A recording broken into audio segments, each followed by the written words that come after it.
Greetings, dear ones. This is Tuesday, the 1st of March. We are moving along here in the year so quickly already. Seems like just yesterday we were doing Christmas things. So, welcome and thank you for tuning in and giving of your time and your energy towards not just the situation in Ukraine, but peace in general. And I saw a beautiful quote from His Holiness the Dalai Lama this morning regarding the difference between resolving our conflicts in the 20th century through war, hostilities, etc., and the now in the 21st century to utilize dialogue instead. So we're all hoping that there can be a way to dialogue for cessation of hostilities in or attacking and hostilities in Ukraine. But I'm so encouraged and so delighted to see so many other countries coming together to dialogue about what is going on, about how we can change things, as far as uniting together and making some strong decisions, particularly since a lot of the reasoning behind this invasion has to do with the ownership and ability to corner a market on the products that are, or resources rather, that our economy, world economy is based on or has been based on, and that is fossil fuels. And Russia is the largest producer of natural gas.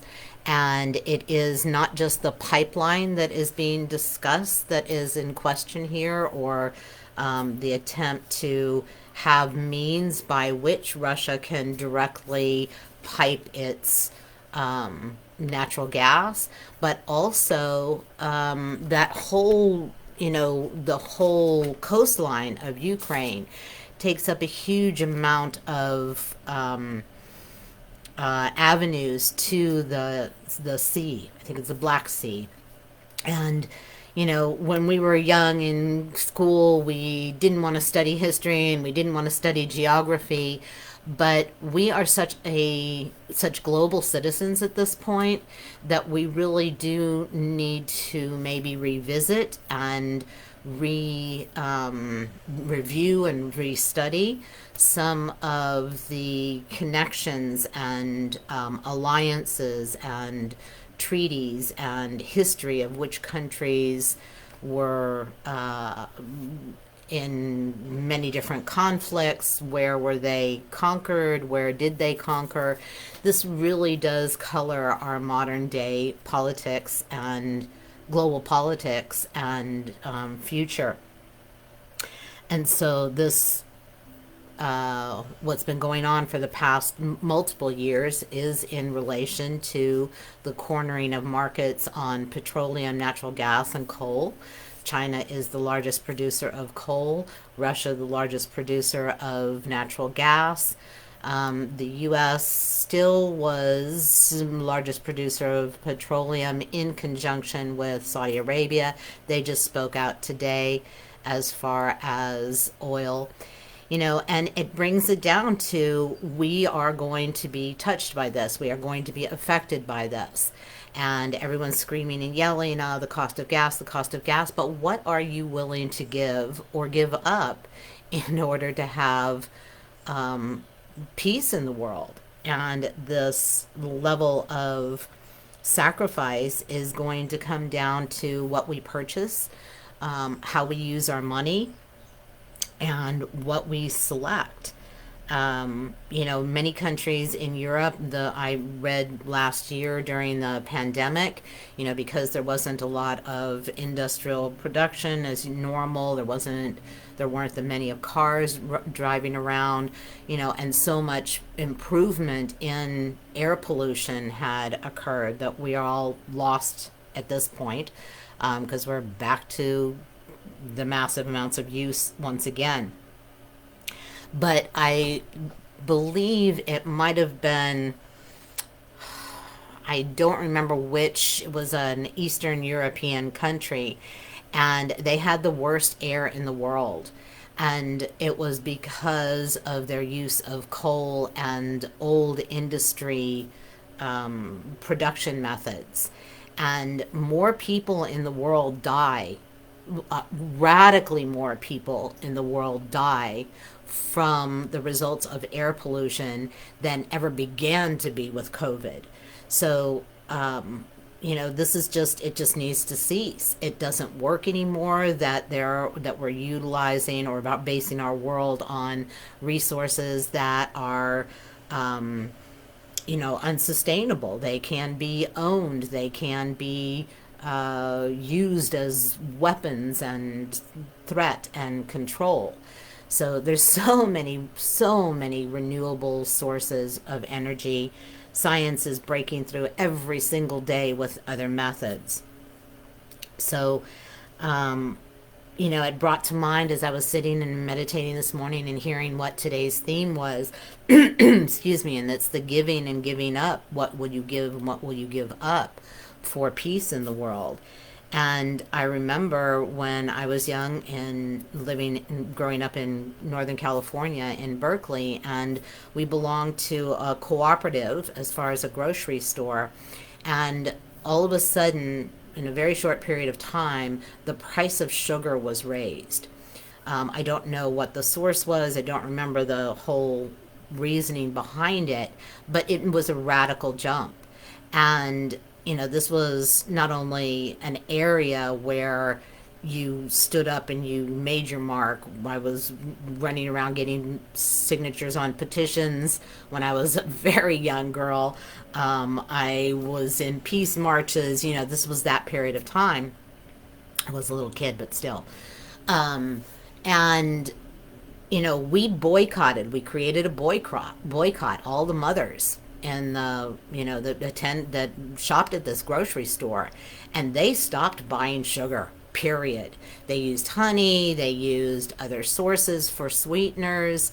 But they stopped buying sugar, and the effect on that grocery store caused them to either renegotiate their contract with the sugar provider or got an entirely new one. But ultimately, the sugar returned at a reasonable price. So actions can affect change. And we are going to have to boycott. We are going to have to stand up. And this is the amazing, wondrous evolutionary process that we're in. That it is not about someone out there fixing or deciding. We, the people, at this point, have the power in our hands. We always have had, but we did not realize it. We were kept from really utilizing that power throughout history, but not so now. And, it's just, I have had so many clients right now, even currently, clients who are willing to stay in uncomfortable, painful situations emotionally, mentally, spiritually, or energetically, but they don't want to give up the comfort. Whether it's a living situation or a marriage or a job, it's like, this is comfortable. It's, I don't have to effort. I've had so many different clients. Oh, I don't want to leave my husband, even though it's torturous to be with him, because then I would be living in a small apartment rather than my big, beautiful home. Or, I don't want to leave my job because of potential security, etc. And yet that job is torturous inside. So, this is a point in time when we are going to have to review and decide what we really stand for and then actually act upon it. It's wonderful to send thoughts and prayers. It's wonderful to send money. to some of the avenues, the humanitarian avenues, absolutely it's needed. But really, truly, what are you willing to sacrifice? We in the United States live in a country of such luxury. Anyone who has traveled or lived in outside of this country is very well aware of what we so easily take for granted every single day. And we're not in a position where we have to choose, do we want to be warm in our home or pollute our air? We don't have to that extent that choice. Or what are we going to eat today, or are we not? And yes, there are a lot of people here in the United States that are still suffering with those questions, but the great majority do not. So I really invite you to check in and feel into what you are willing to do or give or sacrifice for and on the behalf of peace in the world, because the situation in Ukraine is not just in Ukraine, it's not just in Europe. This, like the pandemic, is touching everyone everywhere, financially, physically, emotionally, mentally, spiritually. We cannot live as separate beings anymore. There's too much interconnectedness, there's too much interdependence, country to another country, buyers, providers, suppliers. It just doesn't work anymore. So this is, the stakes are getting higher in the poker game. We're almost at the all-in point, because we start pushing certain buttons and game over. So this is really crucial right now. We're being prompted, pushed, catalyzed, just like everyone is in their individual lives. As I was speaking about earlier this week, we don't generally make a change unless there's some sort of crisis, some sort of major catalyst.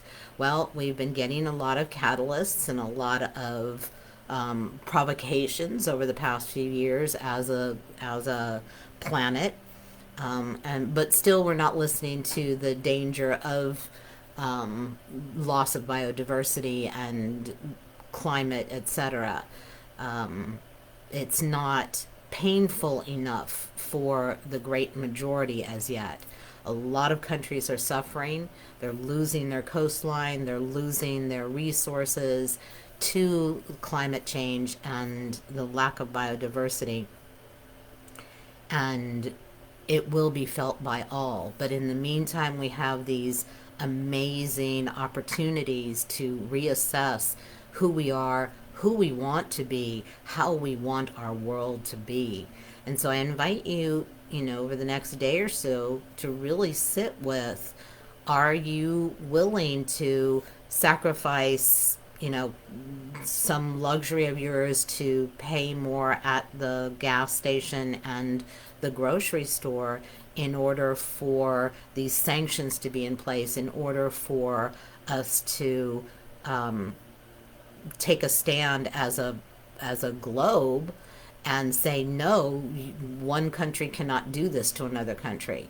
One leader cannot decide the fate of people that haven't actually chosen him to be their leader. So democracy and the right to choose is on the line here, over and over and over again, in so many different instances. And this is a very, very visible, very, very blatant, very, very loud example of that. So I invite you to really explore and kind of sit with, what are you willing to do for peace in the world? And we have quite a few different helpers for that today. Primarily the element of air.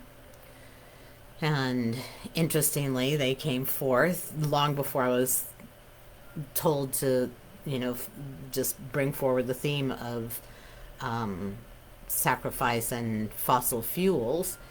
And that is what's affecting our air more than anything.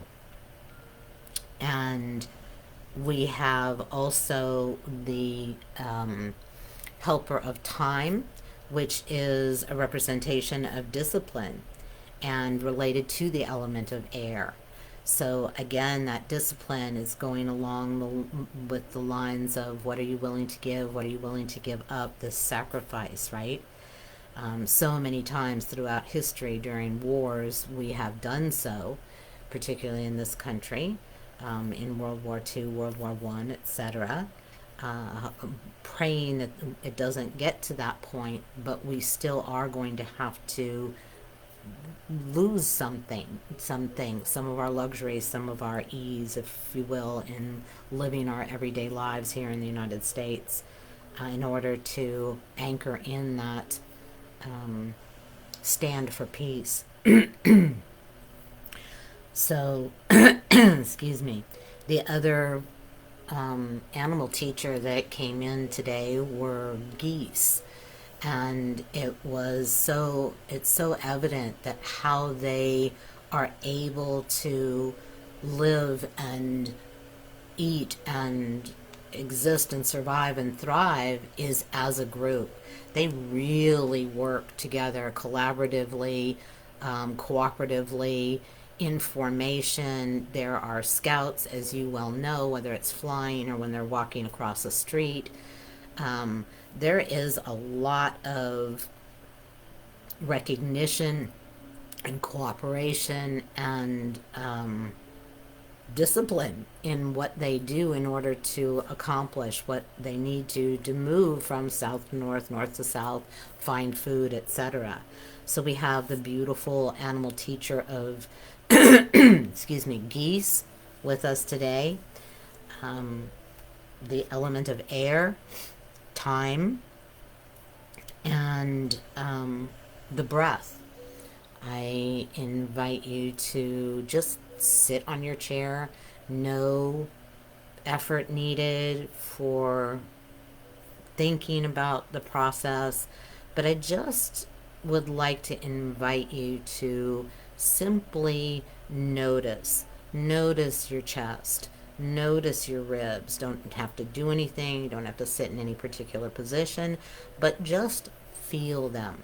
Sensate your ribs if you can. Sensate your lungs if you can.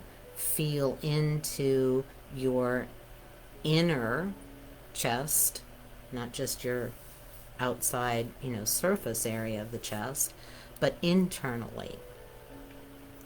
And just for a couple moments, just let yourself follow, explore the breath moving in and out of your body. It does so involuntarily. We are so fortunate to have these amazing vessels that our bodies that take care of so much for us without us having to be conscious of it. And the breath being one. The breath brings that oxygen to every cell in our body so that all of the different systems and organs and endocrine, all the systems need that oxygen. And we take for granted, much like we do our ease and luxury of living in this country, we take for granted that that breath is always just going to be there until and unless we have a challenge, such as an illness or allergies, asthma, what have you, and we realize perhaps how precious that breath is and how vital the air that we breathe be healthy and filled with what is needed for our bodies. And so just be curious. Just be a little bit curious about what's going on in this moment in your lungs, through your breath. You may notice it only so far, so deeply in your chest, and bringing your attention to your breathing, your lungs, the breath, the air moving in and out, excuse me, may actually automatically create a desire to bring in more air. And if you do so, I invite you to do so consciously and gently, not forcing, not doing any huge efforting, and maybe you've learned breathing techniques before, but for this moment, we are merely bringing curiosity, gentleness, and awareness and feeling to the breath and the air we breathe, and our bodies that take in that air and do so much with it, as so much of our body depends upon that oxygen. Without it, we know we cannot live. And there are so many things in our world that causes us to breathe so shallowly, to not really take in the amount of air that could truly benefit our bodies.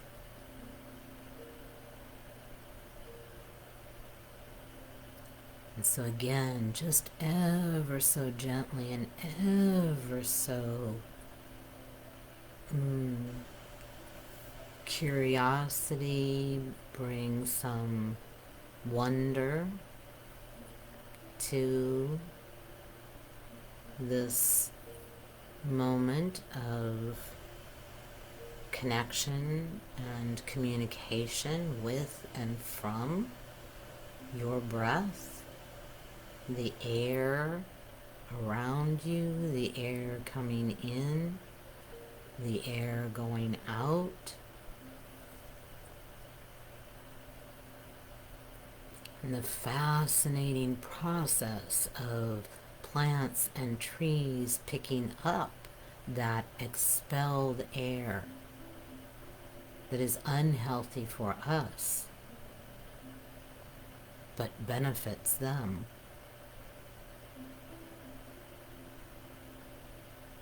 Cleaning in many cases, revitalizing that air for it to be available to us once more. A beautiful cycle of oxygen, carbon dioxide,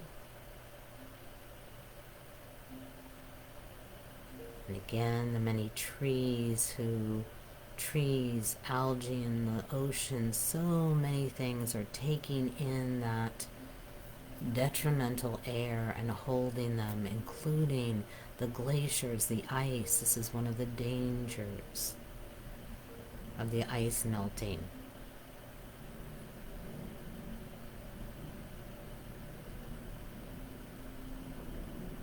All of that being re-released into the air, just like when you cut down a tree.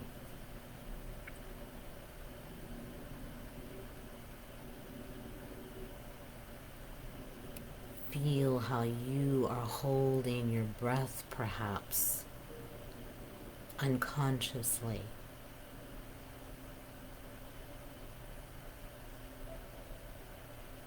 Given situations in your own life, and that which is going on in the world, we have a tendency to breathe shallow or hold the breath to prevent feeling the extent of fear or anger or any other strong emotion in relation to what's going on in the world. what's going on in our own environment, our own communities, our own homes, our own bodies.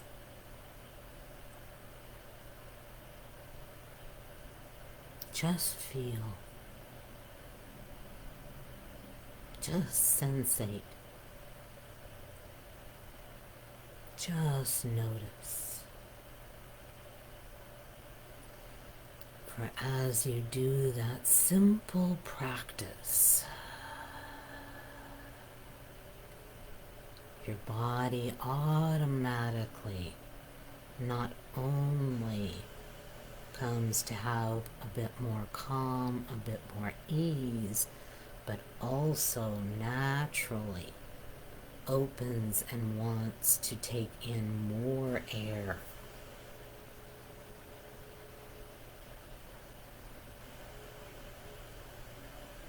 Again, allowing all of the body tissues and organs and systems and cells themselves to be fed and renewed.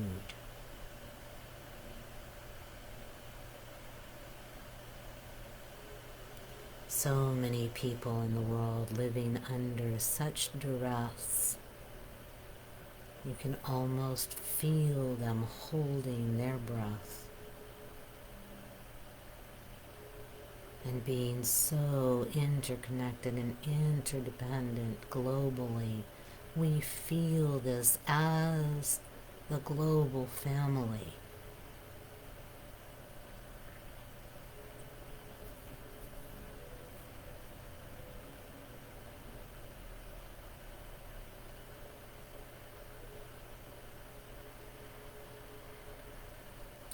So breathing as you normally do, and just with curiosity and allowance for your body to do what it knows how to do when we do not interfere with emotional tightening and restriction, constriction.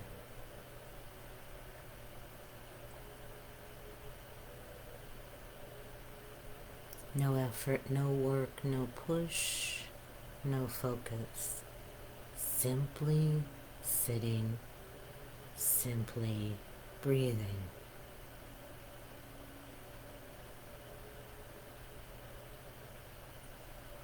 And as you do, you are connecting and communicating and cooperating and collaborating and communing with the air around you, the plants and trees, excuse me, and literally affecting the air and the breath. Perhaps on the other side of the world.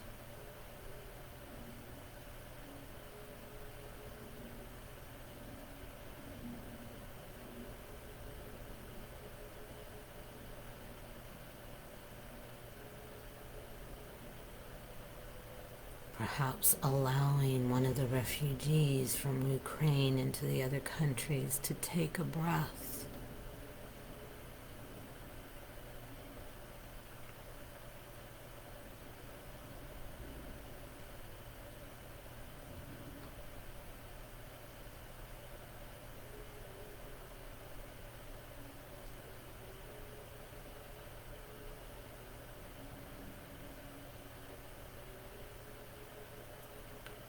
Throughout your day, as you simply notice, become aware of, and feel into your lungs, your breath, where, how deeply, how fully you are breathing or not.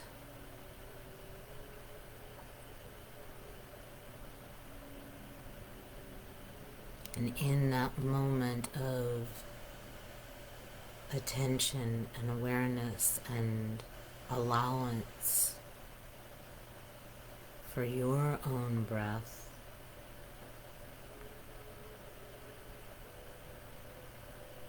Know that you are and can send that ease, that moment of calm,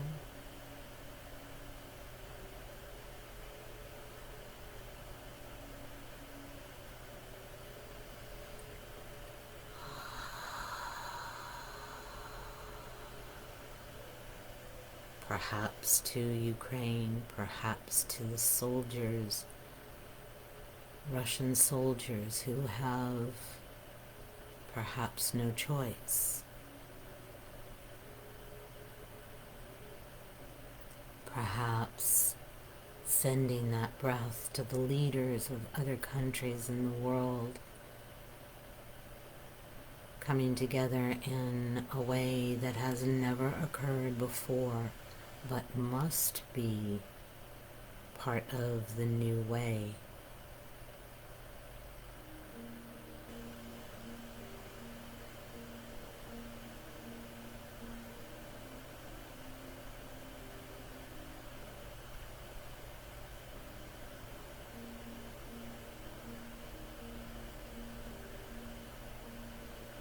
Simply feel. It is the easiest but most difficult at the same time action.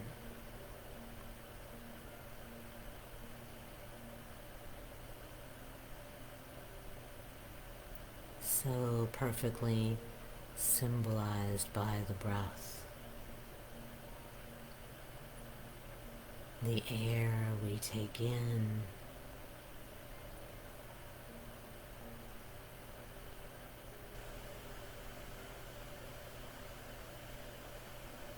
the air we expel.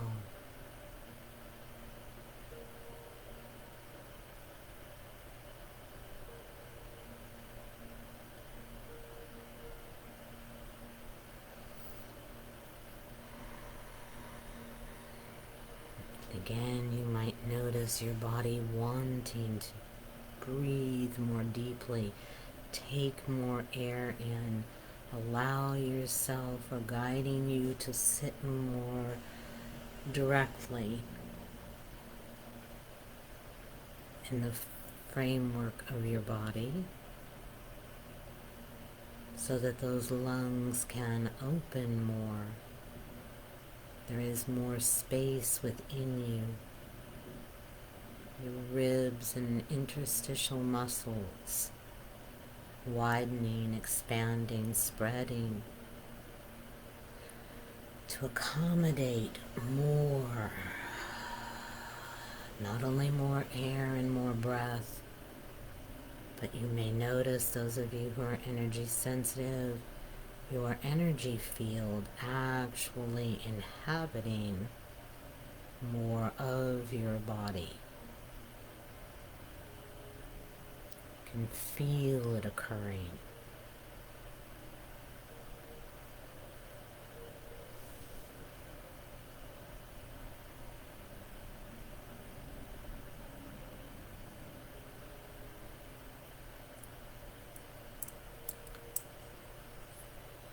Something that can be done throughout your day. When something challenging appears, anxiety or worry over your own family, community, or global family, simply sitting 2 minutes, 3 minutes, 5 minutes, and allowing yourself to feel that air, that breath, your body, all the many aspects of you that depend on and rely on and count on the air.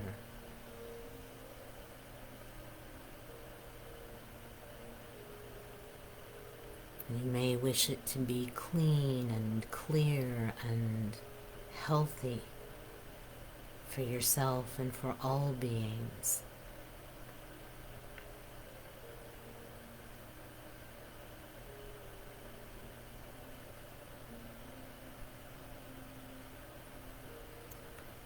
And allowing those that are in the most distressful states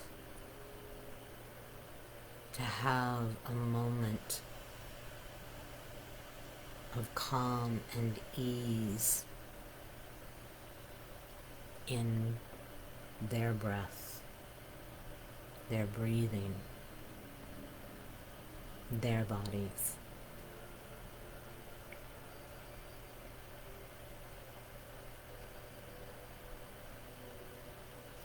And as always, you are welcome to continue in this space with the knowing that whenever you choose to come out of this less physical state back to a more physical state, your system will be fully integrated with all the different energetics in this sacred geometric container. Whether you're listening live at this moment or at some point in the future.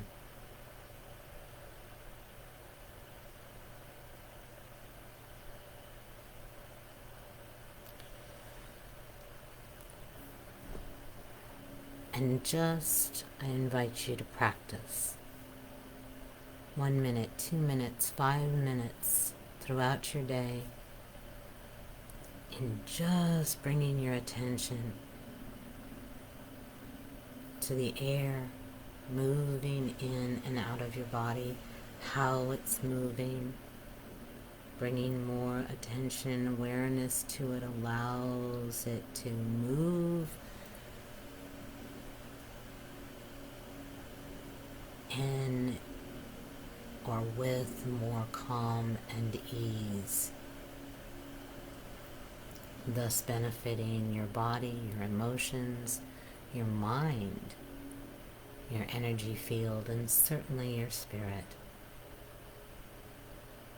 thereby allowing you to transmit that in your world, your personal world, or the world.